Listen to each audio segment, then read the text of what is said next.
Hello friends, welcome back. ఒక పెద్ద ఆయన కొంచెం అమాయకుడు అనమాట. ఒక ఎర్లీ మార్నింగ్ వాళ్ళ ఆవిడ మార్కెట్కి పంపిస్తుంది. ఏమండి, మొహం మరీ అమాయకంగా పెట్టకండి, మోసం చేస్తారు. అలాగే లేవే. సో మనోడు బండి మీద మార్కెట్కి వెళ్తున్నాడు. దారిలో రెడ్ లైట్ క్రాస్ చేశాడు. ట్రాఫిక్ కంట్రోల్ చేసేవాళ్ళు ఆపారు. మాస్టారు రెడ్ లైట్ దాటేశారు. మనోడికి ఎలా తప్పించుకోవాలో తెలియదు. అరే రే, దాటేశానా సార్? అరుణోదయ వేళ కదా, అంతా ఎర్రగా ఉంది, రెడ్ లైట్ కనిపించలేదు సార్. మాస్టారు, చామంతి పూలు దేవుడికి పెట్టండి, మాకు చలానా కట్టండి చాలు. సార్ మీరు అదృష్టవంతులు సార్. దేనికి? అవతల వాళ్ళని ఆపే ఆట కోసం మీకు డబ్బులు ఇస్తున్నారు. మా ఆఫీస్ లో కూడా చాలా మంది అవతల వాళ్ళని ఆపే ఆట ఆడతారు, కానీ దానికోసం వాళ్ళకి డబ్బులు ఇవ్వరు.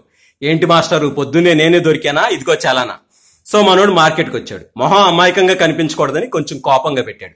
ఒక షాప్ అతను పిలుస్తున్నాడు. మాస్టారు మిమ్మల్నే, ఇలా రండి. ఏంటి? ఏం లేదు సార్, పుణ్యాత్ములు కదా, మీతో బోనీ చేయించుకుంటే మంచిదని. సోకితే మీ పాద ధూళి, షాపులో సరుకంతా ఖాళీ. ఇతనికి తెలుసు అతనిది ఉత్తుత్తి కోపమే, పొగిడితే కరిగిపోతాడని. అంతే మనోడు, అరరే ఎంత మాట, ఇంతకీ ఏమిటి అమ్ముతున్నారు? కొండ తేనె సార్, సీసా 500. సరే 2 సీసాలు ఇవ్వండి.